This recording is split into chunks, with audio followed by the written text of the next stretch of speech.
Assalamualaikum warahmatullahi wabarakatuh. Bismillah. Alhamdulillah.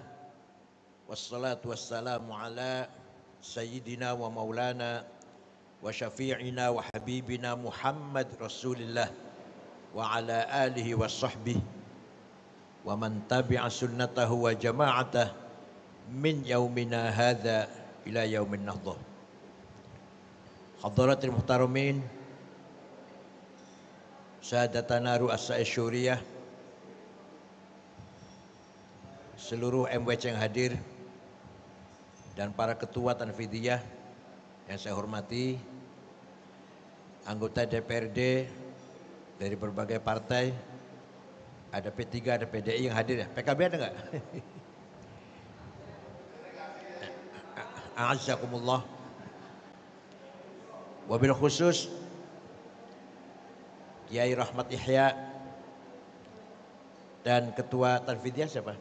Ketua Tanfidiyah Sukolilo siapa? Amrozi belum datang belum?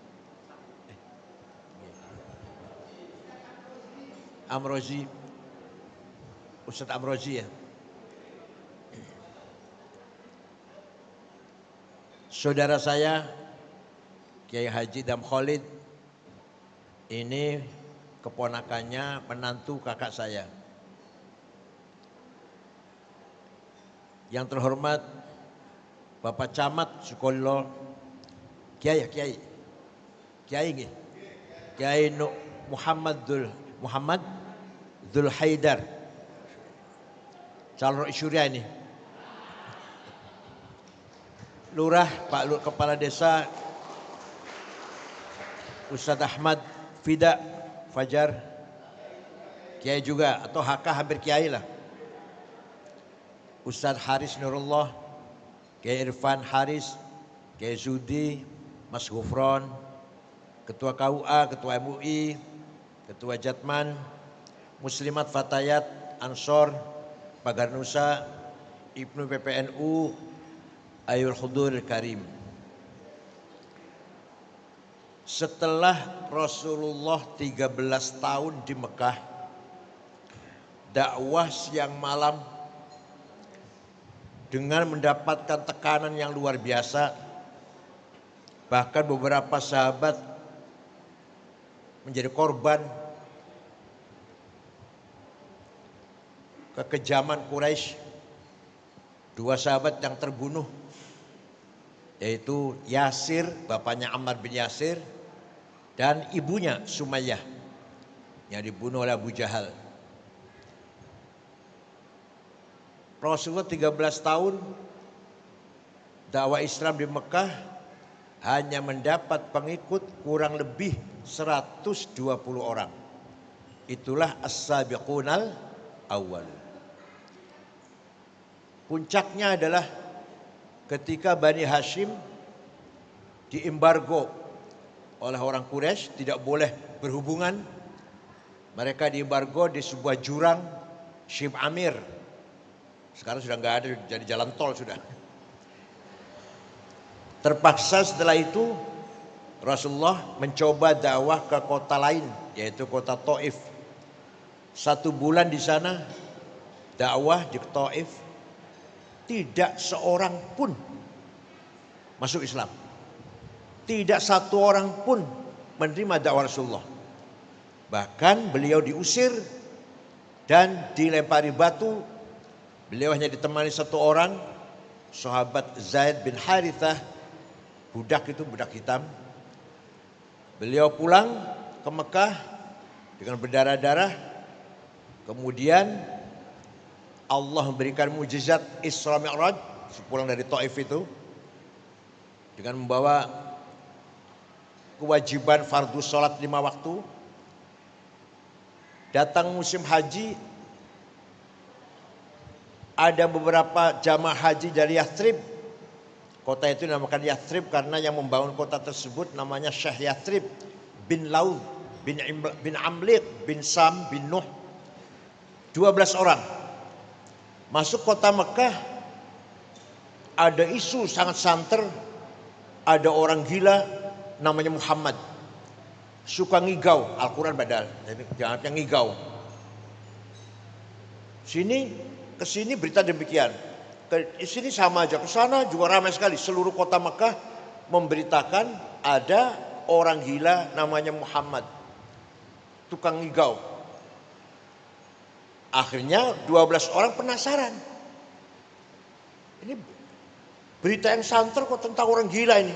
Ini mana suara Surabaya. Suara Surabaya memberitakan terus ya.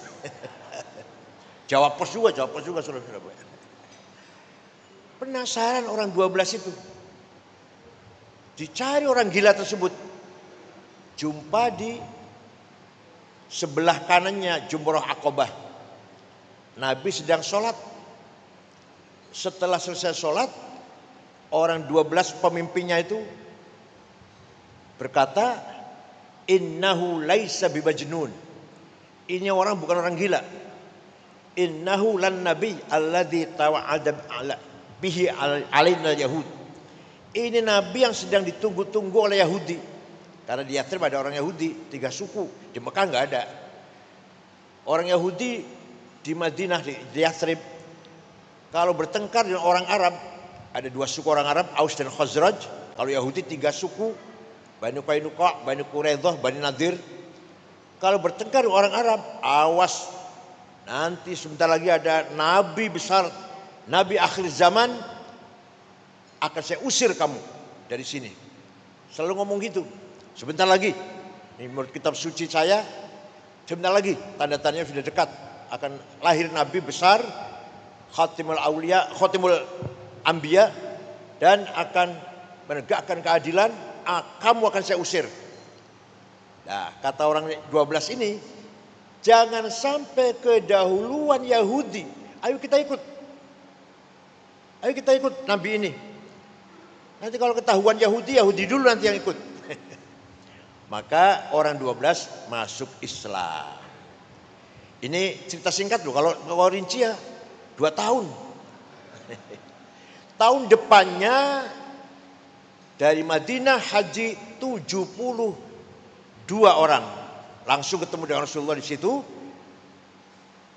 Ringkas cerita, mengajak beliau pindah ke kota Yathrib. Nahnu ansaruk, kami penolongmu, kami siap menjadi backingmu, pindah ke Yathrib. Kita mulai dakwah dari kota Yathrib. Di sini nggak mungkin, di Mekah nggak mungkin. Maka Nabi memutuskan menerima ajakan orang Yathrib tersebut. Permisi pada pamannya Abbas belum mengizinkan, maka mulailah orang Islam Mekah hijrah ke kota Yathrib. Nabi pun akhirnya hijrah dengan Sayyidina Abu Bakar. Ringkas cerita gitulah. Sampai di sana Rasulullah mendapatkan masyarakat yang majmuk, bineka, plural.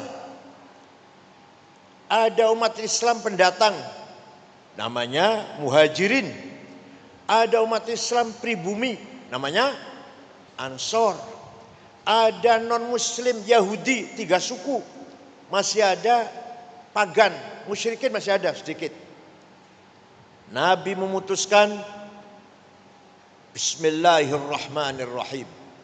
Hadza kitabu Muhammad. Al-muslimuna min Quraisy wal muslimuna min Yathrib wal Yahud wa man tabi'ahum wa lahiqa bihim wa jahada ma'hum innahum ummatun wahidatun min dunin nas.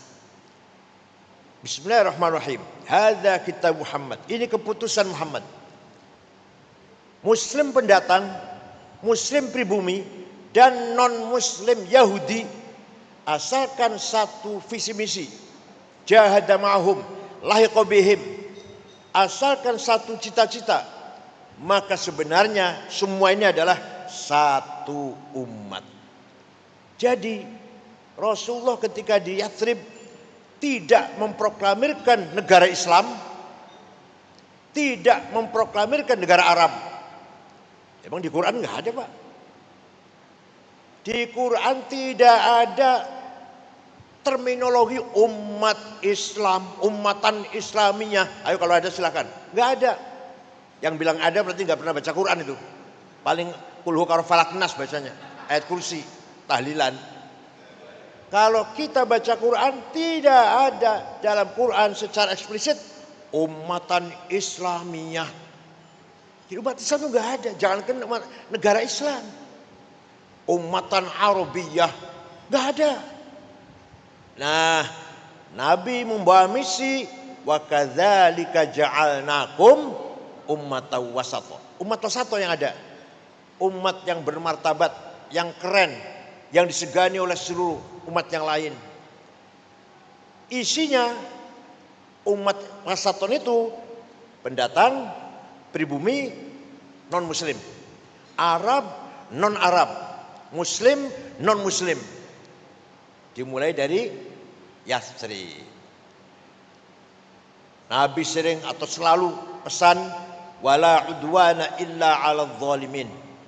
Tidak boleh ada permusuhan kecuali kepada yang melanggar hukum, yang zalim. Kalau tidak zalim, orang baik-baik, beda agama, beda suku, beda budaya, tidak bisa dijadikan alasan permusuhan. Wala udwana illa 'alal zalimin. Itu khatib-khatib Jumat biasa ngeluarin itu ya, biasa ya. Biasa ngeluarin itu kan. Tapi mereka nggak sadar apa artinya, nggak sadar mereka. Tidak boleh ada permusuhan karena beda suku, Cina, Arab, Yaman, nggak boleh. Apalagi Eropa misalkan. Asal orang itu baik-baik, harus kita hidup bersama. Husnul muasyarah, husnul muamalah, husnul musyarakah. Interaksi dengan baik, bergaul dengan baik, dan membangun kebersamaan dengan baik. Setelah Nabi Muhammad menerima misi dari Allah agar membangun ummatan wasaton, Nabi memberikan nama negara tersebut Madinah, bukan negara Islam, bukan negara Arab, negara Madinah, mutamaddin, madaniyah, civilized. Semua penduduk Madinah diberlakukan sama, hak dan kewajiban sama, di mata hukum sama. Suatu ketika ada sahabat di pasar bertengkar dengan Yahudi. Kemudian pertengkaran semakin memuncak, sahabat nempeleng, mati. Yahudinya mati ditempeleng, nggak niat membunuh, nggak. Rupanya sakti tangannya dulu. Mati. Nabi marah besar dengan mengeluarkan statement, man qatala dhimmiyan fa ana khasmuhu yaumal qiyamah wa man kuntu khasmahu falam yashum maraihatal jannah. Barang siapa membunuh non muslim, nanti hari kiamat berhadapan dengan saya. Dan barang siapa berhadapan dengan saya, jangan harap masuk surga. Luar biasa ini, luar biasa. Seorang nabi memberi proteksi kepada non muslim. Apalagi sama muslim, apalagi kepada non muslim saja seperti itu. Suatu ketika ada maling ketangkap oleh apa? Yang patroli kalau malam-malam apa namanya? Sabar ya. Usama bin Zaid lapor Rasulullah, saya nangkep maling perempuan. Ternyata malingnya anaknya tokoh sahabat Utsman bin Maz'un. Jadi gimana? Untuk menjaga nama baik bapaknya, keluarganya, dilepas saja ya, nggak usah dihukum, dilepas sajalah. Nabi marah besar dan mengatakan, wallahi ya Usamah, lau saraqat Fatimah binti laqata'tu yadaha. Demi Allah Usamah, seandainya maling yang kamu tangkap itu Fatimah anak saya, bawa sini, saya sendiri yang akan memotong tangannya. Mudah-mudahan pemerintah di sini juga ngomong gitu, mudah-mudahan hakim, jaksa, polisi, mudah-mudahan. Ini bukan amin, bukan. Gak bisa cuma amin, gak bisa. Nah dengan demikian, maka pantaslah kalau umat Madinah dinamakan umatan wasaton. Di Romawi tidak ada keadilan, ada penindasan budak yang luar biasa, Spartacus yang dibunuh oleh Nero, Kaisar Nero. Di Persia kezaliman luar biasa. Orang kecil melanggar hukum, undang-undang, dihukum seberat-beratnya, bunuh, dimasukkan ke drum, dilempar ke jurang. Tapi kalau orang besar yang salah, ya tenang-tenang saja. Itu versi waktu itu. Nah sekarang muncul ada sebuah negara atau kota yang pemimpinnya menegakkan keadilan tanpa pandang bulu. Terkenal, kemudian terkenal. Romawi, orang Romawi dengar, orang Persia dengar. Muhammad namanya. Litakunu syuhada 'alan nas, sesuai dengan perintah Allah. Kalau kamu mampu membangun masyarakat wasatiyah, tawassut, maka kamu akan berperan syuhada, menjadi saksi. Saksi apa itu? Syuhudan dinian, peran agama. Syuhudan thaqafiyan, peran pendidikan, budaya, akhlak, culture, scientific. Peran hadarian, ekonomi, kesejahteraan. Syuhudan ijtimaiyan, peran sosial. Syuhudan siasian, peran politik. Jadi umatan wasat itu umat yang berperan, umat yang di tengah, umat yang punya fungsi, bukan di pinggir, bukan penonton. Paham betul? Itu umatan wasaton namanya tuh. Bukan di pinggir, bukan apa saya lah lillahi ta'ala, bukan lillahi ta'ala, malas ente tuh. Umat yang aktif, yang disegani oleh seluruh umat yang lain, berperan dalam agama. Nomor satu itu. Masjid di seluruh Surabaya harus dipegang NU semuanya. Gitu loh. Kepala-kepala madrasah, KUA harus NU semuanya. Sudah belum? Sudah begitu belum? Syuhudan thaqafiyan, yang mewarnai pendidikan, tidak harus menjabat ya. Yang mewarnai pendidikan di Surabaya harus warna semangat NU. Kalau kita mampu syuhudan thaqafiyan. Peran akhlak, peran budaya, harus kita menjadi pelopor akhlakul karimah. Yang lain silahkan rusak. Kita ini punya prinsip akhlakul karimah. Syuhudan hadarian, peran kesejahteraan kemajuan, harus kaya. Harus kaya. Pengurus NU harus jasnya lebih mahal daripada jasnya bupati, kepala kota. Sepatunya harus lebih mahal daripada sepatunya bupati. Kacamatanya, pulpennya, mobilnya harus lebih mahal daripada kacamatanya, sepatunya, pulpennya wali kota. Siap? Siap?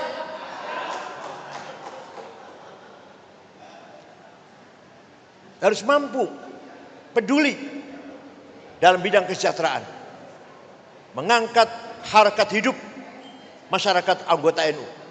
Bagaimana caranya? Jadi umatan wasat itu umat yang keren, bermartabat, berperan, bukan penonton, bukan di pinggir, pemimpin, ketua, komandan, panglima, direktur, wali kota, bupati, gubernur, itu loh.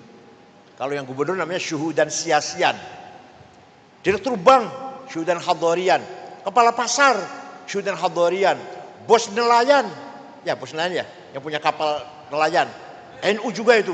Waduh, ketua koperasi, apalagi itu siasian kalau sama siasian. Itu yang ekonomi nih, yang pegang BPR, pegang koperasi, KUD, harus NU itu. Namanya syuhudan hadarian.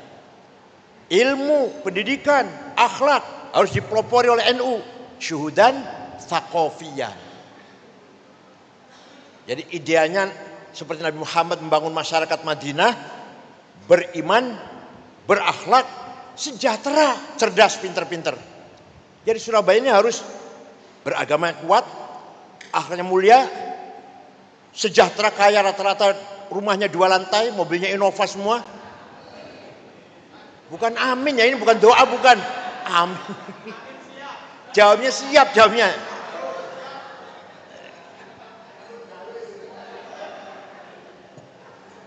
Ayo coba kita lihat. Waliya'lamal ladzina utul ilma annal haqqu min rabbik fayu'minu bih. Kebenaran hanya bisa diketahui oleh orang yang berilmu. Artinya hanya dengan ilmu kita bisa benar. Waliya'lamal ladzina utul ilma annahul haq. Kalau mau benar dengan ilmu. Ilmu apa saja? Benar apa saja? Hanya Quran yang mengatakan demikian. Kitab suci yang lain nggak ada yang menghormati ilmu, menghargai ilmu pengetahuan setinggi langit. Thalabul ilmi fardhatun. Pinter itu wajib. Kalau pinter itu wajib, bodoh itu dosa. Pinter itu bodoh dosa. Wal yakhshal ladzina law taraku min khalfihim dzurriyyatan dhi'afan khafu 'alaihim. Jangan sampai kamu mati meninggalkan anak cucu yang melarat. Di Quran ini. Jadi kalau kita mati meninggalkan anak cucu yang sejahtera, menikmati tinggalan harta kita. Artinya kaya itu wajib. Kaya itu melarat.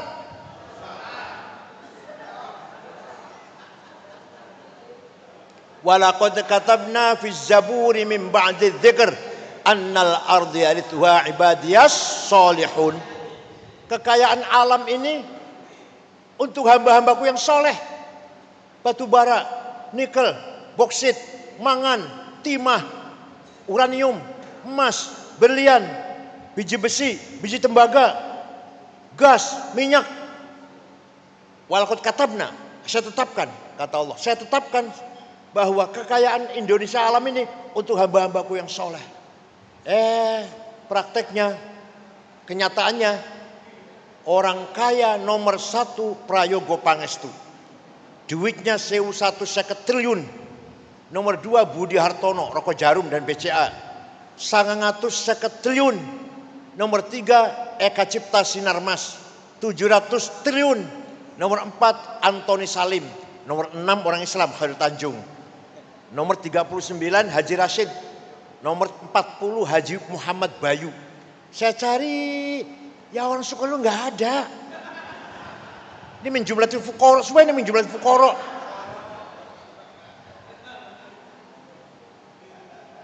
Jadi yang namanya Madinah, mutamaddin, negara yang beriman, beragama, bertakwa, cerdas, berilmu, sejahtera. Nah nanti juga syuhudan sia-sian. Wala tahinu wala tahzanu wa antumul a'laun in kuntum mu'minin. Kamu jangan kalah. Kamu jangan. Jadi menang itu wajib. Kalah itu dosa. Camat NU, lurah NU, wali kota NU, gubernur NU, presiden itu. Menang itu wajib. Wala tahinu, kamu jangan kalah. Wala tahzanu, kamu jangan di bawah. Wa antumul a'laun, kamu harus di atas. In kuntum ini kalau benar-benar kamu orang beriman. Semua. Saya ngomong berdasar Quran semua ini. Enggak. Bukan karangan saya sendiri, bukan. Nah, kesimpulannya Nabi Muhammad tidak mendeklarasikan negara Islam, tidak mendeklarasikan negara Arab, negara Madinah, civilized. Jadi apa artinya? Artinya Quran tidak mementingkan legal formal, simbol enggak. Yang penting peranannya. Bukan nomor negara Islam, tapi TKW podo hamil. Negara Islam, tapi TKW podo meteng. Majikan biasa merkosa pembantunya. Majikan mendolimi pembantunya. Itu Islam itu. Begitu Islam. Memalukan dong. Negara Islam, tapi zalim, korupsi segala macam. Memalukan. Negara Madinah, negara yang adil, makmur, sejahtera. Ini konsep nasionalisme. Konsep watoniyah.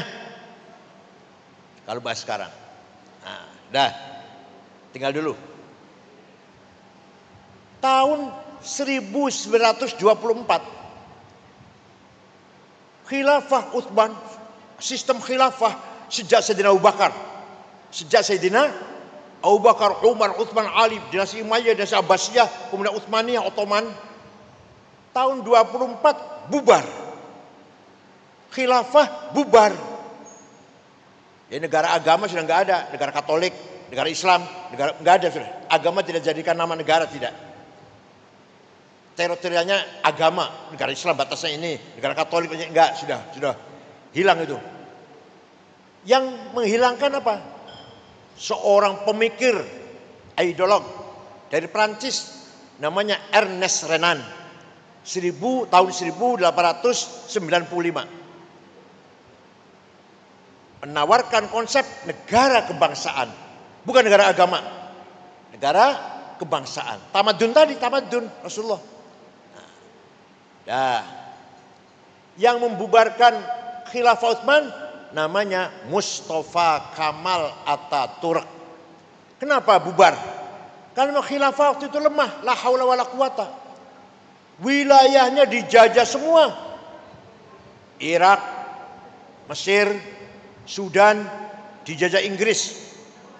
Suriah, Lebanon, Aljazair, Tunis dijajah Prancis. Libya dijajah Itali, Indonesia Belanda. Khalifahnya la haula wala quwata. Khalifahnya lemah, la haula wala quwata.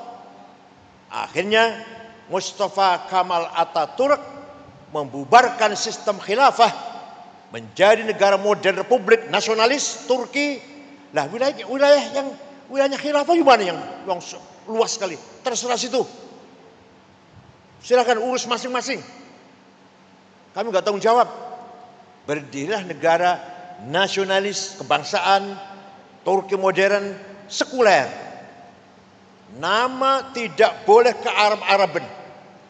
Muhammad nggak boleh, Mehmet, Khadijah nggak boleh, Cetice, Ayub nggak boleh, Eop. Bahasa Turki itu, lidah Turki. Kalau Muhammad ini orang Arab, kamu bangsa Arab namanya, bukan bangsa Turki.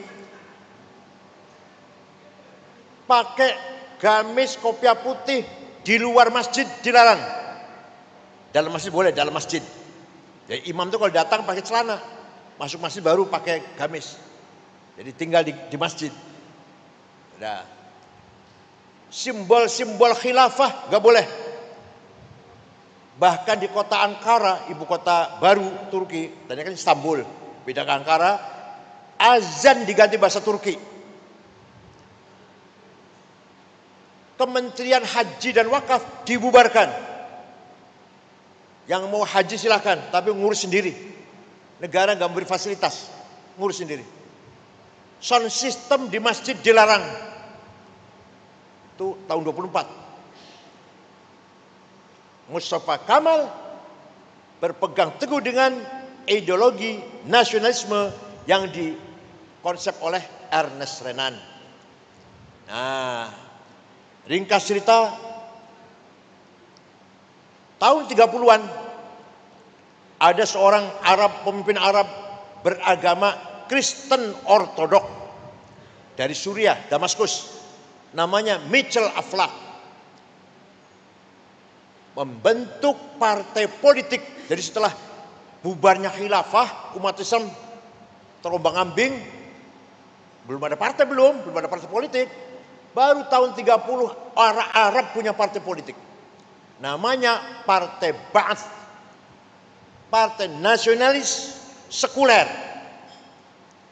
Ishtirakiyah, Watoniyah, Almaniyah.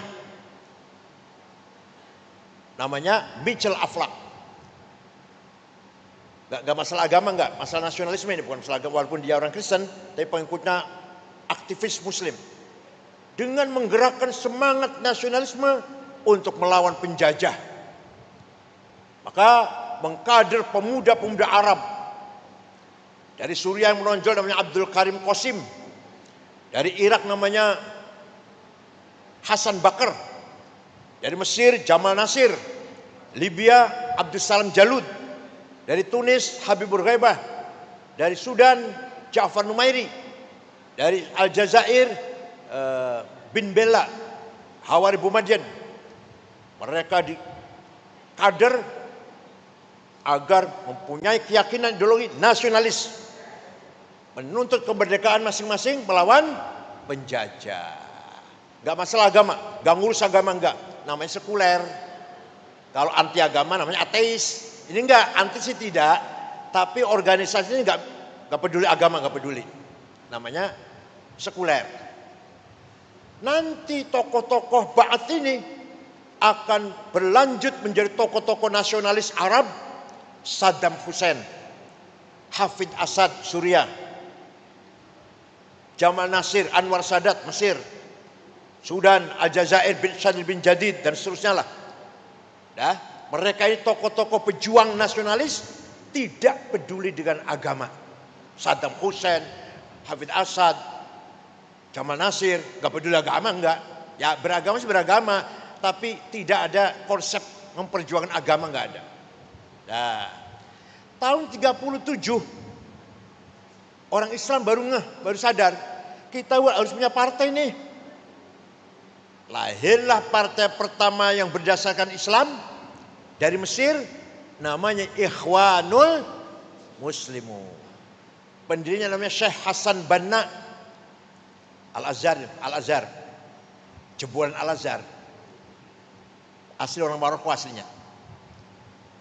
Mengkader pemuda-pemuda, ayo Islam bangkit, Islam bangkit, Islam bangkit. Menghadapi sekularisasi ini. Jangan sampai orang Arab jadi sekuler. Ayo bangkit, semangat Islam. Tahun 40 ada pemuda Ikhwan membunuh Perdana Menteri. Pemuda Ansar Banser lah ya. Membunuh Perdana Menteri. Namanya An-Najrosi, Perdana Menterinya itu. Hasan Banna marah. Bukan begitu yang saya maksud. Bangkit itu bukan membunuh, bukan. Bukan radikalisme, terorisme, tidak. Dengan teror, tidak. Yang namanya Nahdlatul bangkit, bukan begitu. Kamu bukan membunuh Najrosi. Kamu tuh hakikatnya membunuh saya. Kata Hasan Banna. Betul. 1,5 tahun kemudian, tahun 42, Hasan Banna terbunuh. Penggantinya, ini makanya cari pengganti harus hati-hati, cari pengganti itu ketua cabang, ketua MWC, cari pengganti harus betul-betul kader, betul-betul yang penggantinya Sayyid Qutb, bukan dari Al-Azhar tapi Cairo University, Universitas Kairo, bukan ulama sebenarnya, bukan, tapi ya pintar, bukan ulama, tapi dia sebenarnya jurnalis sebenarnya. Nah, dia pegang Ikhwan Muslimun, mempunyai konsep yang ditulis dalam kitabnya Ma'alimut Thoriq, Ma'alim fit Thoriq, petunjuk jalan kebenaran. Isinya, ringkasnya, isinya semua ideologi yang datang dari luar Islam jahiliyah. Komunisme, sosialisme, kapitalisme, sekularisme, nasionalisme jahiliyah. Ya hubbul watan minal jahiliyah. Hubbul watan minal konsepnya Ikhwan Muslimun. Ideologi yang datang dari luar Islam harus kita tolak. Mari kita kembali khilafah. Nah, tahun 65 ringkas cerita nih, ini ringkas cerita. Kalau nggak ringkas 2 tahun ngomong gini. Tahun 65 Ikhwan mencoba kudeta pada Jamal Nasir. Gagal, 6 ulama tokoh Ikhwan digantung, ditonton oleh rakyat di Medan Tahrir, Tahrir Square. Said Qutb, Hussein Hudaybi, Umar Tilimsani, Al-Ashmawi, Zaki Muhandis, namanya yang digantung. Ikhwan dibubarkan oleh Jamal Nasir, partai yang terlarang lah. Di situ sudah ada partai Watoniyah, partai nasionalis ada sudah, partai Jamal Nasir. Ikhwan dibubarkan tahun 65, tahun 69 lahir kelompok lebih radikal dari para Ikhwan. Namanya Jamaah Takfir wal Hijrah. Semua orang kafir. Al-Azhar semua kafir semua. Al-Azhar itu ulama-ulama kafir semua itu. Syekh Torekot, Hufadzul Quran, kafir kecuali mereka yang gak kafir. Pendirinya namanya Syukri Ahmad Mustafa. Syukri Ahmad Mustafa 69. Tahun 80-an membunuh Menteri Agama Mesir, Menteri Haji Waqaf, namanya Dr. Husain Az-Zahabi yang punya karangan At-Tafsir wal Mufassirun. Kemudian membunuh wartawan senior, wartawan Koran Ahram, Yusuf Zubai. Puncaknya tahun 81 bulan Oktober tanggal 5 membunuh Presiden Anwar Sadat. Hosni Mubarak jadi presiden, mereka babat habis, tangkap bunuh. Masih ada kelompok yang nggak terbunuh. Antara lain namanya Ayman Al-Zawahiri namanya. Pergi ke Afghanistan melawan Soviet. Itulah pendiri Al-Qaeda. Jumpa di sana dengan orang Saudi namanya Usamah bin Laden yang tadinya mujahidin, dibiayai oleh Saudi melawan Soviet. Soviet bubar, lari, Raja Fahad panggil-panggil, pulang. Sudah selesai, jihadnya selesai, udah Soviet udah lari. Yang pulang, yang tidak pulang antara lain Usamah bin Laden, uangnya banyak, dia orang kaya, dan Ayman Al-Zawahiri dari Mesir mendirikan Al-Qaeda. Paham nggak urutan cerita ini? Di Indonesia beda dengan Timur Tengah. Di Indonesia ini Masya Allah luar biasa. Hadratus Syekh Kiai Haji Hashim Asy'ari berhasil sukses menanamkan prinsip yang integral antara agama dan nasionalisme. Konsep nasionalisme dari Ernest Renan katakanlah gitu, walaupun Mbah Hashim tak baca apa enggak Ernest Renannya. Walaupun Mbah Hashim baca bagus bukunya Ernest Renan, namanya What Nation bukunya namanya. Mbah Hashim saya kira nggak baca, tapi beliau menerima konsep kebangsaan dengan syarat integral, menyatu dengan teologi iman. Lahirlah syiar hubbul waton minal iman. Luar biasa nih Pak, gak sembarangan. Kiai Timur Tengah gak ada. Jadi kalau Timur Tengah itu yang berjuang nasionalis, Saddam Hussein, Hafid Assad, Jamal Nasir, nasionalis saja, gak peduli agama. Yang berjuang agama gak pernah bicara nasionalis, agama saja, Said Qutb. Nah, Mbah Hashim Asy'ari memperjuangkan agama, dakwah, pesantren, madrasah, juga pejuang nasionalis kemerdekaan melawan penjajah, dan berhasil konsep hubbul waton minal iman diikuti oleh puluhan juta manusia. Nah, jadilah wadah namanya Nahdlatul Ulama. NU lahir setelah bubarnya khilafah tahun 26. Khilafah bubar tahun 24. Di tengah-tengah masa umat Islam lagi goyang, lagi terombang-ambing, khilafah bubar. Siapa pemimpin kita ini? Setiap negara, setiap daerah ada penjajah, dikangkai penjajah. Gimana ini? Di saat tengah-tengah masyarakat Timur Tengah goncang, bingung, Mbah Hashim Asy'ari NU lahir dengan prinsip hubbul waton minal iman. Anda beriman harus nasionalis. Anda nasionalis harus beriman. Ya, yang dari PDI mana? Dari PDI. Yang dari PDI mana? Kan tadi hadir enggak? Anda nasionalis harus beriman, bertuhan. Anda bertuhan beriman harus nasionalis. Itu Mbah Hashim Asy'ari itu. Dan berhasil. Yang heran itu berhasil. Ngendikan itu loh diikuti oleh puluhan juta orang. Fatwanya itu. Barang siapa mati demi membela tanah airnya, mati syahid. Man mata li ajli watanihi mata syahidan. Wa man khana li watani halalun damuh. Barang siapa berkhianat kepada tanah air boleh dibunuh. Walaupun tidak mengkafirkan, Mbah Hashim enggak mengkafirkan. Soal kafir tahu itu Gusti Allah itu. Tapi barang siapa jadi cenguknya Belanda, anteknya Jepang, mata-matanya Jepang, bunuh. Soal kafir apa enggak itu urusan Allah. Yang jelas halal darahnya. Itu waktu Mbah Hashim. Disitulah lahir sebuah ormas Islam Nahdlatul Ulama sebagai wadah antara yang menyatukan antara teologi dan nasionalisme. Maka sudah menjadi framing NU diterima oleh seluruh mayoritas masyarakat Islam sebagai organisasi yang berhasil mengintegrasikan nilai-nilai keislaman dengan nasionalisme.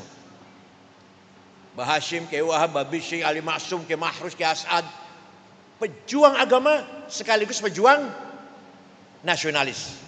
Coba, ya kiai, ya nasionalis. Maka semua pahlawan nasional itu, ya kiai.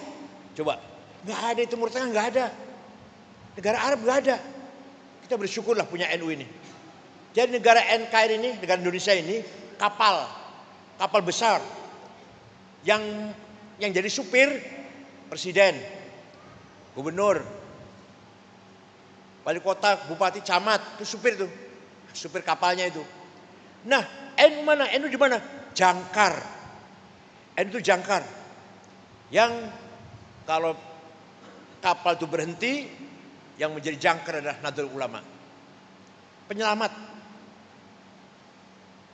Di NU bisa bertemu antara aktivis nasionalis dan aktivis agama. Di NU bisa ketemu antara orang modern dan orang yang masih berpikir tradisional.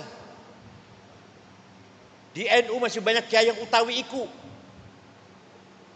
Utawi iku opo, ing dalem, ya. Tapi di NU juga ada orang yang intelek, banyak. Yang intelek.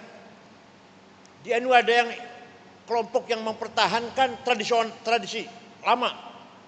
Tapi di NU juga ada banyak orang yang punya visi ke depan agar NU lebih modern lagi. Gak apa-apa, biarkan. Jadi kan nggak usah ribut. Kalau ada Mas Ulil, rodok liberal, kemarin baru ngomong suap kalau untuk mencari kebenaran boleh, biarin, nggak apa-apa. Gak usah dikomentari, gak usah. NU lah tempatnya diskusi. Di NU tempatnya bahtul ilmi, bahtul masail, bahtul ilmi. Dengan doabit, prinsip-prinsip ijma' dan qiyas. Di samping Quran dan hadis. Di NU lah dikembangkan moderasi dalam berpendapat. Di NU lah dikembangkan toleransi. Menerima, menghargai perbedaan. Etnis maupun agama. Kita hargai Kristen, Katolik, Hindu, Buddha, Konghucu. Kita hargai Cina, Arab, Yaman.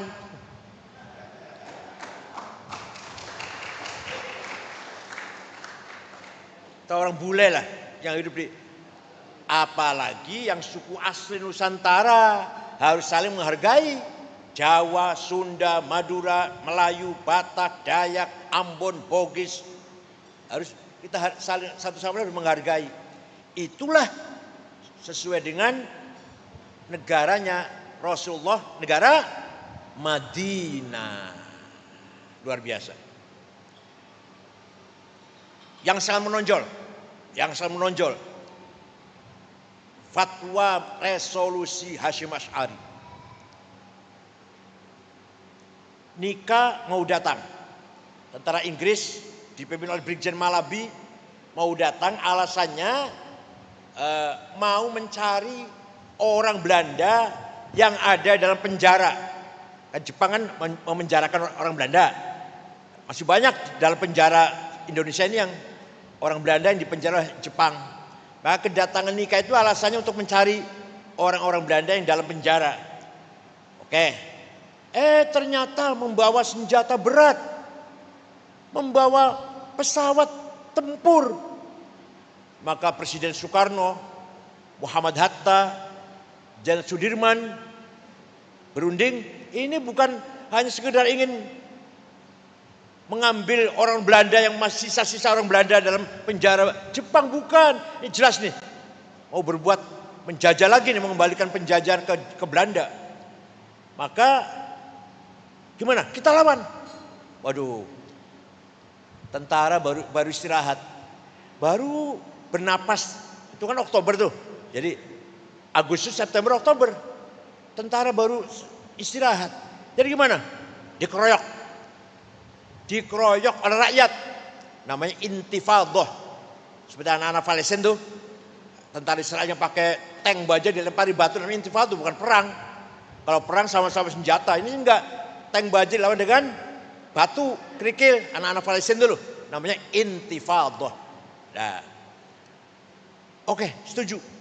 Dilawan rakyat. Tapi yang bisa menggerakkan rakyat itu siapa? Yang omongannya bisa didengar oleh rakyat.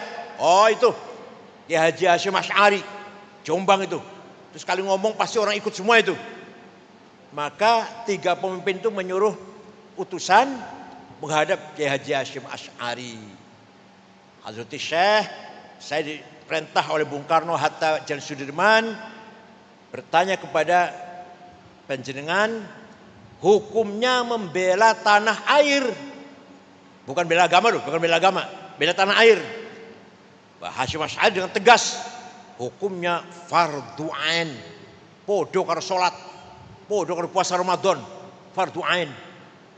Pulang ke Jakarta, 3 pemimpin senang semuanya. Mbah Hasyim mengumpul kiai-kiai, kumpul di mana? Apa? Bubutan, Bubutan. Ya Kembang Cepun ya, Kembang Cepun ya. Kembang Cepun. Ya Bubutan. Mengeluarkan resolusi jihad ini. Tanggal 20 Oktober 45. Dah terjadi peperangan yang seru di Surabaya. Yang memimpin perang siapa? Nyuwun sewu, siapa? Utomo dari tentara, dari kiainya. Kiai Abbas Buntet Cirebon. Mbah Hasyim Asy'ari mempercayai Kiai Abbas yang pimpin rapat. Kiai Wahab nomor 2, wakilnya Kiai Wahab itu. Kan markasnya di Siwalan-Kerto kan. Di Siwalan-Kerto sana, satu rumah. Kiai Abbas dari Cirebon. Hati-hati sama orang Cirebon, hati-hati loh. Sakti-sakti. Kiai Wahab itu wakil malah.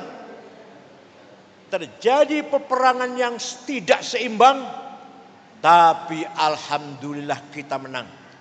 Brigjen Malabi, mobilnya dibom, pasang bom meledak. Yang masang bom bukan tentara, santri tubuh namanya Harun. Hanya sayang Harun nggak lari, malah ingin lihat seperti apa. Hasilnya seperti apa? Dikira mercon. Harun pun gugur di sebelahnya mobilnya Brigjen Malabi. Itu sejarah yang harus kita perjuangkan, sejarah ini harus disebarkan, harus dipahami, harus didengar oleh anak cucu kita. Jadi yang melawan nikah itu ya tentara ya, oke peran tentara Bung Tomo ya. Tapi yang paling pokok utama adalah rakyat yang dipimpin oleh Kiai Hasyim Asy'ari. Fardu ain bela tanah air ini. Gak ada ulama Timur Tengah ngomong kayak gitu. Percaya sama saya. Saya di Timur Tengah 13 tahun. Pulang bawa anak 3. S1 sampai S3 lah. Saya tahu persis ulama Timur Tengah itu. Gak pernah bicara nasionalis. Tanah air enggak. Agama itu aja yang dibicarakan. Kalau ulamanya ya. Jadi framing pertama adalah NU, organisasi yang mengintegralkan antara teologi dan nasionalisme. Framing kedua, resolusi jihad, perjuangan fisik mempertahankan NKRI. Kalau ide sudah lama ide fisik, perang fisik, kiai mimpin perang di depan. Kalau kita sekarang Syria kan mimpin istighothah di depannya.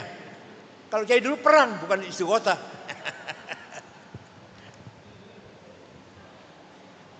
Framing resolusi jihad yang dikeluarkan oleh Mbah Hasyim Asy'ari pada tanggal 22 Oktober 45 sebagai monumental dalam sejarah perjuangan kemerdekaan Indonesia. Ringkas ceritanya walhasil, kalau tidak ada resolusi Hasyim Asy'ari, kita akan grow up. Sejarah kita akan berubah. Barangkali kemerdekaan kita bukan 17 Agustus, bukan. Ya. Tanggal 18 Agustus rapat BPUPKI, Badan Persiapan Indonesia dulu, Pak Antara Wahid Hasyim antara lain. Tadinya ada 7 kata kan, dengan berkewajiban menjalankan syariat Islam.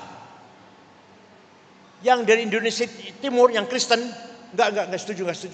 Itu nanti jadi negara Islam ini, bukan negara kebangsaan.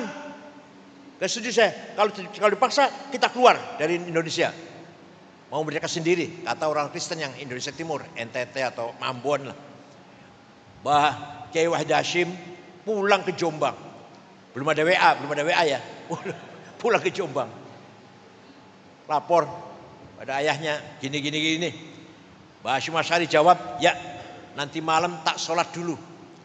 Malamnya sholat, besoknya Wahid kembali ke Jakarta. Saya setuju. 7 kata dicoret. Dengan berkewajiban menjalankan Islam, coret, saya setuju itu. Kenapa? Yang penting negara ini kuat dulu, bersatu dulu. Setelah negara ini kuat, maka kita berjuang di atas negara yang kuat itu. Dakwah, pesantren, madrasah, pengajian, istighotsah di atas negara yang persatuannya kuat. Aduh, bener banget Pak, bener sekali itu. Bukti, Afghanistan mujahidin sukses, berhasil, Masya Allah luar biasa itu. Melawan Soviet. Soviet terbirit-birit lari dari Afghanistan. Lalu kita tahulah betapa canggihnya senjata Soviet. Dilawan para mujahidin, lari. Sudah kalah. Begitu kalah, begitu bebas dari Soviet, pecah. Taliban, negara Islam. Burhan Rabbani yang jadi presiden dibunuh itu. Dia presiden, hafal Quran, keluar Al-Azhar, dibunuh itu oleh Taliban. Kafir katanya, attack Amerika. Kalau Burhan Rabbani enggak, negara kebangsaan, negara nasionalis. Yang Taliban negara Islam, perang karpe dewe.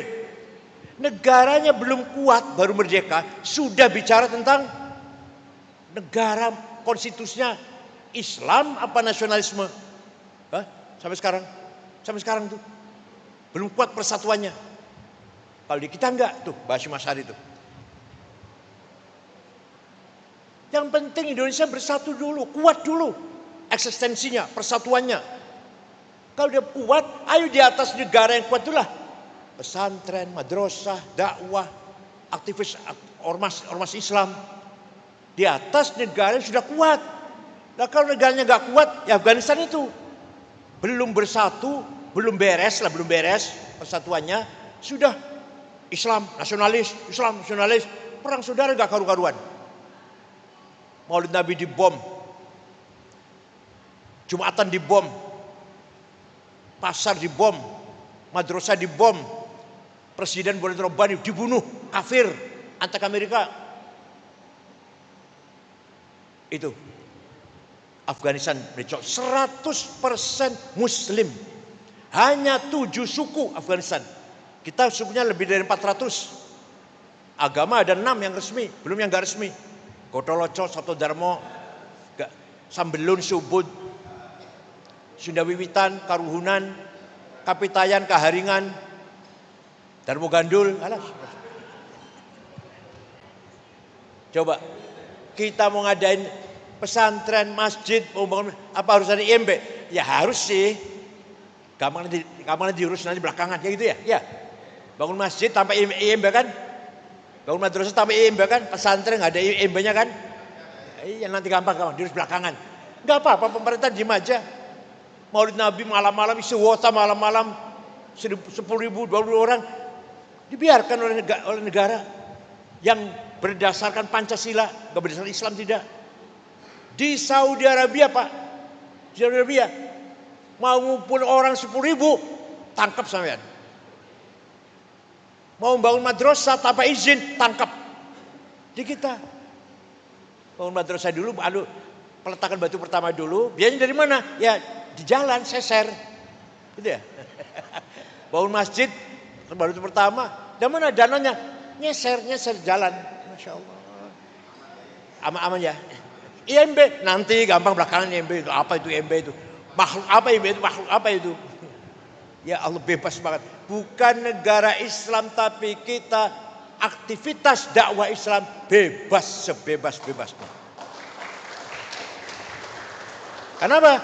Karena persatuan kita kuat. perpindahan dari era Orde Baru ke era reformasi. Ada korban, ada bakar-bakar, ada korban korban nyawa banyak, ya termasuk banyak lah. Perkosaan juga banyak, tapi hanya 6 bulan. 6 bulan setelah berdiri multi partai, ada berapa? 54 ya? 54 partai ya? Selesai, udah selesai. Tinggal meneruskan reformasi aja ini. Di Afghanistan 40 tahun. Di Irak belum selesai. Libya setelah terbunuhnya Gaddafi belum aman. Somali, Suriah, mudah-mudahan selesai lah. Tapi udah bertahun-tahun itu konfliknya. Kenapa? Karena persatuannya kurang kuat. Watoniyahnya, nasionalismenya kurang kuat. Kita reformasi ada korban. Ada darah mengalir. Di mal-mal itu anak-anak dibakar. Di Jakarta, terutama Surabaya ada sedikit ya. Surabaya juga ada sedikit. Yang paling banyak Jakarta. Makassar ada sedikit. Cina diperkosa, bakar rumahnya, tokonya. Ada memang korban. Tapi 6 bulan. Setelah itu ada pemilu multi partai, 54 partai. Sah. Baru tenang. Ya Allah, ini kalau di Afghanistan belum selesai nih. Tahun 98 sampai sekarang kan. Alhamdulillah. Kenapa itu tadi? Karena persatuan kita kuat. Udah mantap sudah. Peran NU sangat besar dalam menjaga persatuan ini.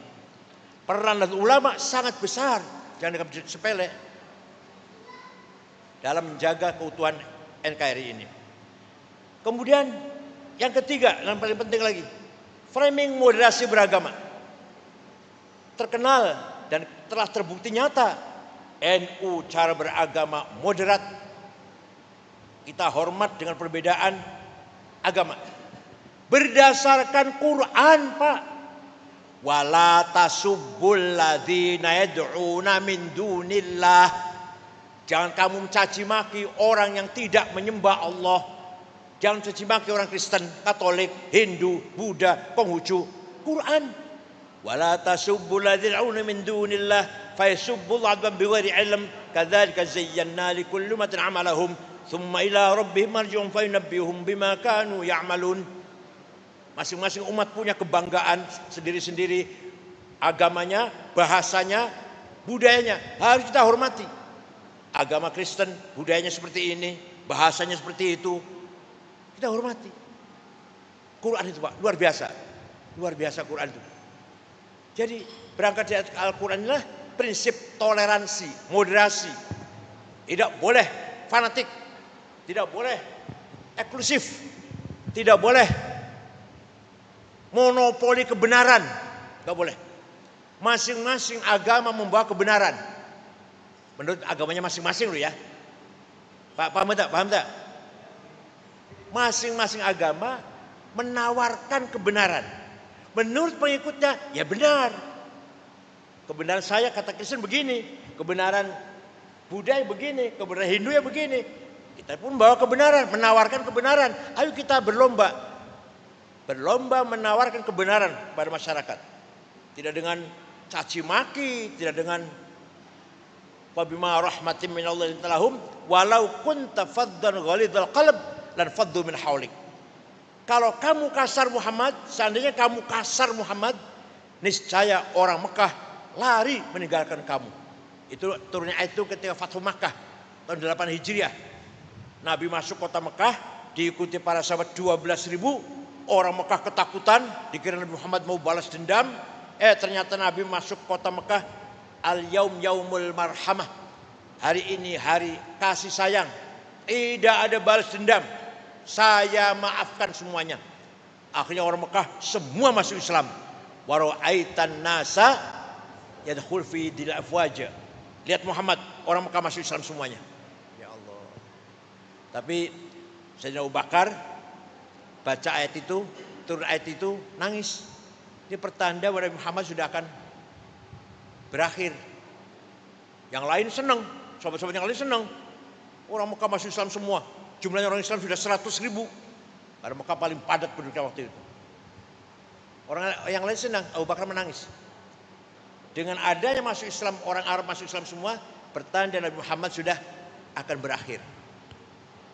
Itu itu Nabi Muhammad memberikan amnesti pada penduduk Mekah yang dulu menyakiti Islam, membunuh, menjemur sahabat Bilal. Saya maafkan. Tidak ada hukum, nggak ada hukuman, nggak ada, balas dendam nggak ada. Dengan demikian orang Mekah semua yadkhuluna fi dinillahi afwaja. Seandainya kamu congkak kayak Rizik itu, kayak Bahar Smith itu, lari orang, nggak mau Islam-Islaman.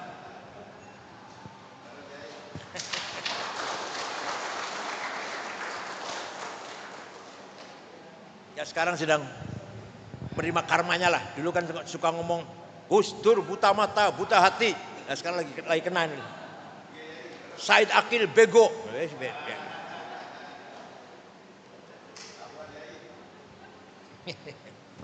Berkembang dari itu, NU melangkah lebih maju lagi, menawarkan perdamaian global.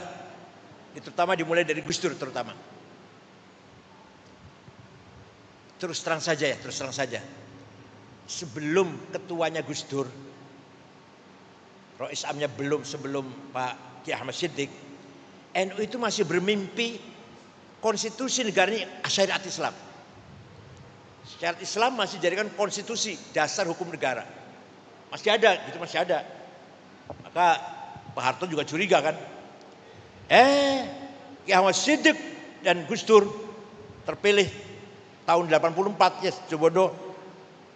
NKRI, Pancasila, Bhinneka Tunggal Ika, Undang-Undang 45 sudah final. Tidak boleh kita bermimpi ingin menjadikan syariat Islam sebagai konstitusi. Tapi syariat Islam diamalkan, bukan dikonstitusikan. Ayo sholat yang rajin, puasa yang rajin, baca Quran yang rajin, haji, umroh, zakat, ayo yang rajin. Tapi tidak menjadi konstitusi. Konstitusi kita tetap Undang-Undang Dasar 45. Itu Kiai Ahmad Siddiq dan Gus Dur. Setelah itu baru kesininya mantap. NU nasionalismenya sudah kokoh sudah. Nah, oleh karena itu misi hubbul watan iman, Islam toleran, Islam moderat, dibawa Gus Dur ke luar negeri. Mulailah masyarakat dunia tahu siapa itu NU, apa itu NU, bagaimana visi misinya. Luar biasa. Gus Dur biasa ketemu dengan Paus di Vatikan, ketemu dengan tokoh Protestan di Belanda, di Jerman, selalu hubungan dengan non-Muslim, mengenalkan ini loh NU. Sehingga apa? Dampaknya positif. Orang kota, orang intelek tidak malu ngaku NU. Setelah Gus Dur itu tidak malu ngaku NU, profesor doktor, apa insinyur, apa sarjana hukum. Dulu NU identik dengan desa, kampungan, musola. Aduh, apa desa ya? Desa. Karena begini ya, ini kalau tarik sejarah. Belanda melarang pribumi terutama yang beragama Islam sekolah. Nah, tahun 1901 Belanda berubah, boleh sekolah boleh.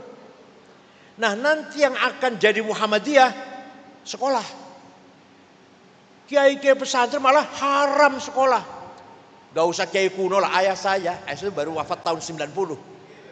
Baru wafat tahun 90 ayah saya itu. Haram sekolah. Campur laki perempuan. Pakainya celana pendek. Nulisnya dari kiri, haram semua itu. Nulis dari kiri, celananya pendek, paha kelihatan, campur perempuan laki, haram. Sehingga akibatnya apa? Akibatnya setelah merdeka, Muhammadiyah menguasai manajemen, ilmu sosial, antropologi, ilmu politik. NU yang nggak ngerti, ketinggalan. Tapi Muhammadiyah tidak punya ulama yang tafaqquh fiddin, ahli tafsir, ahli hadis, ahli fikih, nggak ada. Apal Qurannya nggak ada yang apal Quran. Ya ada barangkali 1-2 lah. NU menguasai tafaqquh fiddin, tapi ketinggalan dalam bidang manajemen, sosial, ilmu sosial dan seterusnya lah. Kalau sekarang alhamdulillah sudah nggak ada polarisasi seperti itu, udah nggak ada. Di kota ya NU Muhammadiyah ada, di kampungnya apalagi. Dulu enggak, Islam kota Muhammadiyah, NU, Islam kampung. Kan dulu itu. Sekarang sudah enggak. Di tengah-tengah kiai mengharamkan dasi, Kiai Wahid Hashim pakai dasi. Di tengah-tengah kiai yang mengatakan buka kopiah ini fasik, tandanya wong fasik orang kopiah. Kiai Wahid Hashim, Kiai Mahfud Siddiq enggak pakai kopiah. Pakai jas potongan seperti jasnya orang Belanda haram. Kalau jas potongan Jawa boleh, potongan orang Belanda haram.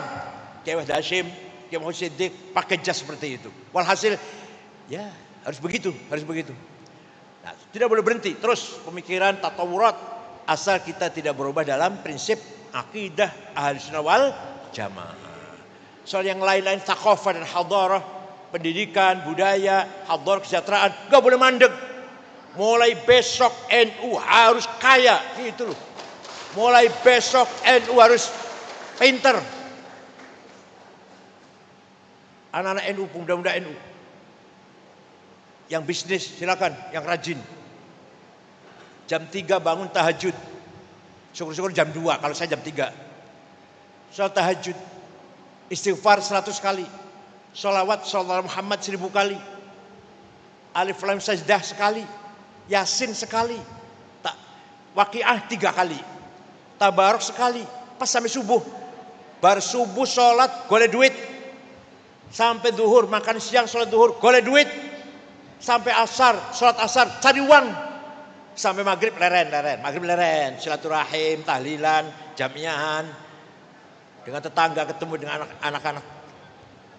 Jagongan. Bar isya, istirahat, makan malam, tidur, jam 3 bangun. Coba.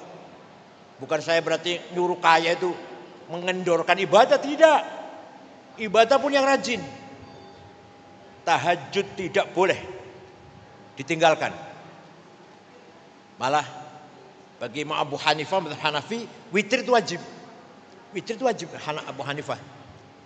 Kita Syafi'i sunnah. Tapi berulang kali di Quran menghimbau kita agar sholat malam. Berulang kali di Quran itu. Betapa mulianya nilai sholat malam itu. Ayo kita belajar sholat malam yang istiqomah. Gak usah banyak-banyak lah. Katakanlah 5 rakaat aja, 2, 1 witir, itu witir. Masih malas 3 lah, 3 udah, 2 dan 1 udah lah cukup. Asal tiap malam istiqomah, continue. Jangan dong-dongan, dong-dongan itu apa? Dong-dongan itu apa? Apalagi susah, waduh rajin tahajud. Begitu sudah jadi JPR, lupa sudah.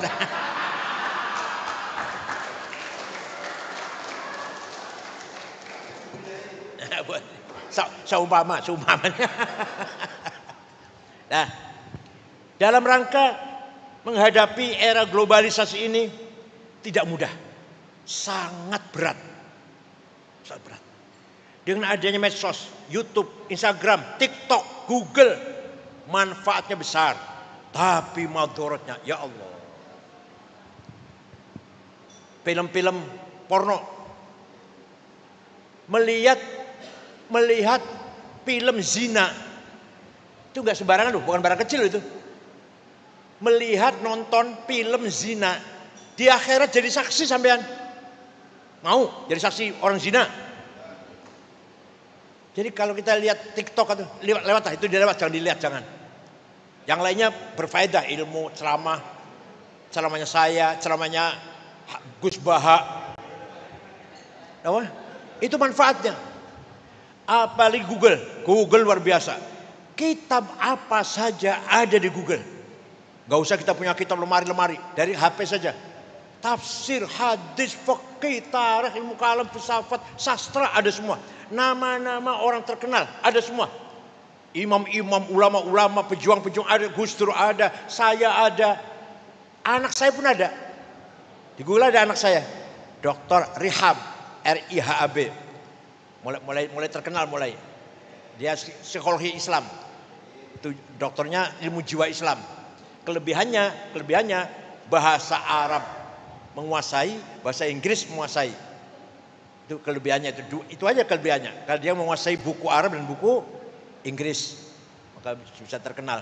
Mulai ada di Google, Rihab Said Akil, anak saya itu. Nah, nanti di Kongres Muslimat dia mau ngisi apa? Ada session di sana. Tanggal berapa ya? Tanggal 12. Ada session. Judulnya kesehatan mental nanti. Menghadapi era globalisasi ini, politik global. Amerika dan Cina ingin menguasai dunia ini. Ekonomi global. Standar ekonomi, standar bisnis, standar moneter di luar bukan di tangan kita. Minyaknya dari Saudi, tapi yang menentukan harga bukan Saudi. Timah dari kita, batu bara dari kita, nikel dari kita, tapi menentukan harga bukan kita. Itu era globalisasi itu namanya. Namanya era globalisasi. Minyak goreng bukan kita, tuh. Lihat. Kita yang bisa menguasai harganya tempe, ya itu bisa itu. Mendoan, apa mana emping, itu bisa itu. Batu bara, nikel, timah milik kita. Yang harga sekian. Itu loh. Luar.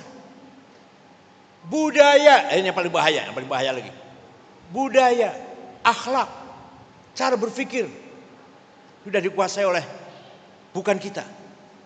Kita punya prinsip, tapi anak kita wallahu a'lam. Ada yang kalanya terprovokasi oleh ceramah-ceramah di YouTube yang radikal dengan dalil-dalil Quran, ekstrim, teroris. Ada yang terhasut dengan provokasi liberal di YouTube ini. Maka kalau anak kita nggak dijaga, pasti akan jadi korban globalisasi cara berpikir dalam hidup ini. Ini NU harus canggih betul memasuki era globalisasi yang sangat-sangat penuh dengan persaingan yang luar biasa. Politik, ekonomi, budaya dikangkangi oleh negara besar. Dikangkangi kita ini, dikangkangi. Kita inilah haula wala quwata lah. Yang paling bahaya budaya. Ayo. Ya kalau di Surabaya barangkali masih kuat ya. Kalau di Jakarta pakai jilbab malu. Pakai sarung malu. Sudah mulai begitu, anak mudanya. Pakai kopiah malu.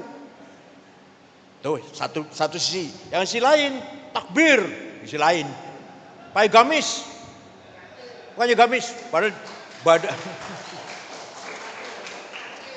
Harus dari Surabaya.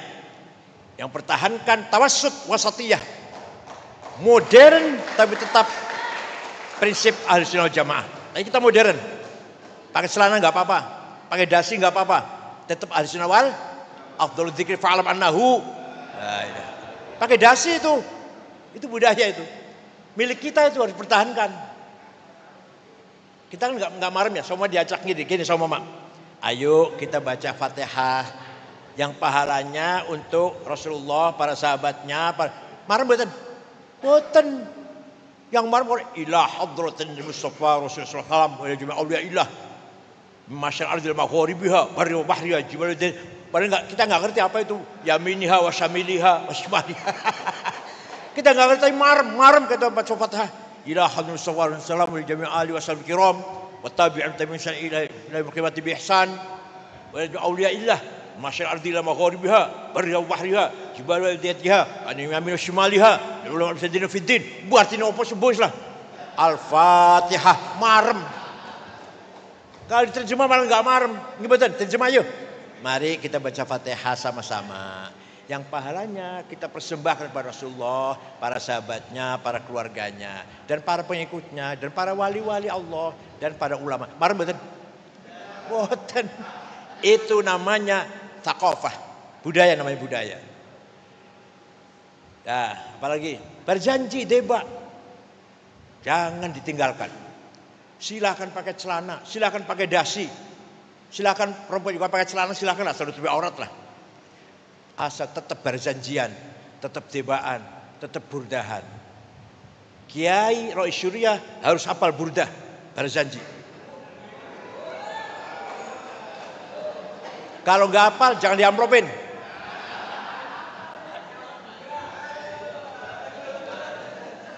Bukan apa-apa.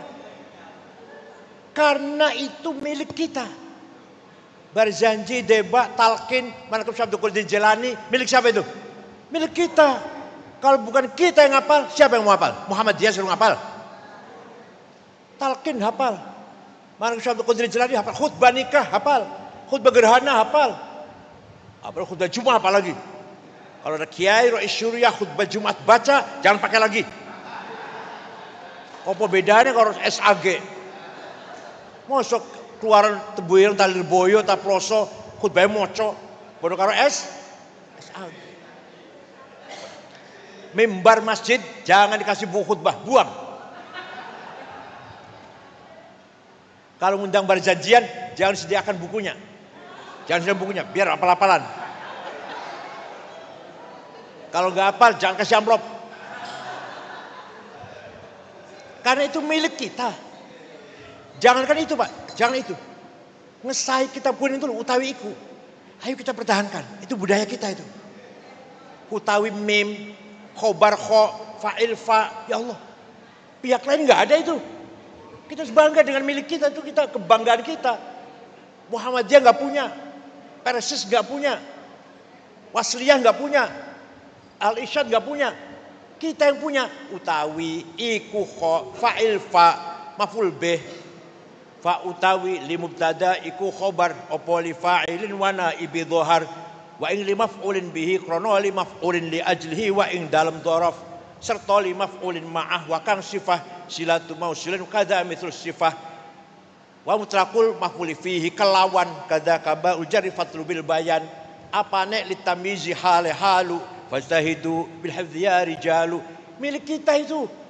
Kalau bukan kita yang pertahankan, ayo siapa lagi? Alhamdulillah mim utawi iku lai kho. Paham betul? Namanya warisan yang kita warisi, thaqafah yang kita warisi dari para leluhur kita. Salat pakai kopiah itu juga simbol.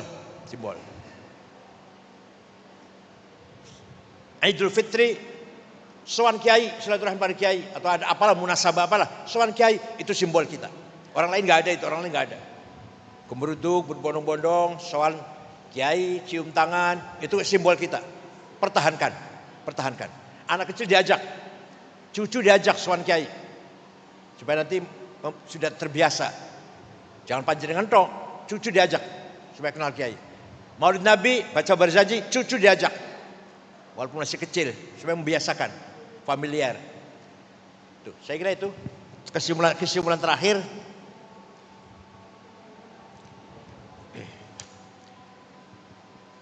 Framing jangka panjang.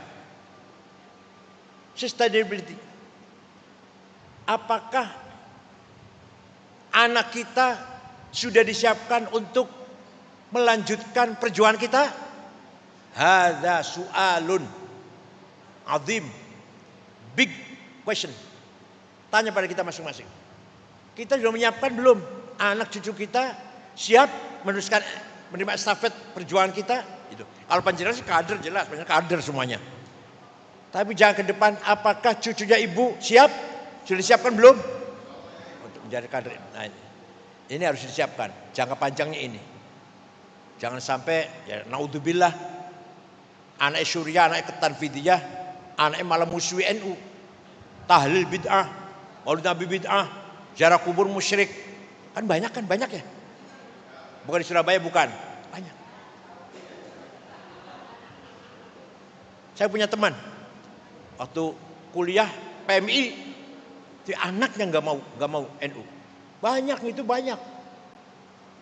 Ayo kita siapkan untuk keberlanjutan Ahlussunnah Jamaah NU ila yaumil. Makanya kita harus bangga dengan sejarah NU. Anak cucunya juga harus tahu sejarah NU. Kira-kira NU nggak punya peran apa dalam percaturan bangsa ini? Saya kira itu. Nah, ini baru doa ini. Allah fad auladana wa dzurriyyatina minal fitani wal mihan wa minal kufri wal fusuqi wal fujuri wal isyan. Ya Allah, jagalah anak cucu kita dari fitnah, dari cobaan yang berat, dari kefasikan, kemungkarotan dan penyimpangan, apalagi sampai kekufuran. Ya Allah, ihfadhum khudh bi aidihim lima fi shalah wal khair was sa'adah fid dunya wal akhirah. Peganglah, tolonglah anak cucu kami ambillah tangan-tangan mereka, dituntun menuju kebahagiaan dunia dan akhirat. Rabbana ma khalaqta hadza batila subhanaka faqina adzabannar. Rabbi yassir wa la tu'assir wa atimna bil khair. Wal yatalattaf wa la yush'irunna bikum ahada. Wa sallallahu sayyidina Muhammadin bil ummi wa alihi wasallam. Syukran wallahu tariq. Wassalamu alaikum warahmatullahi wabarakatuh.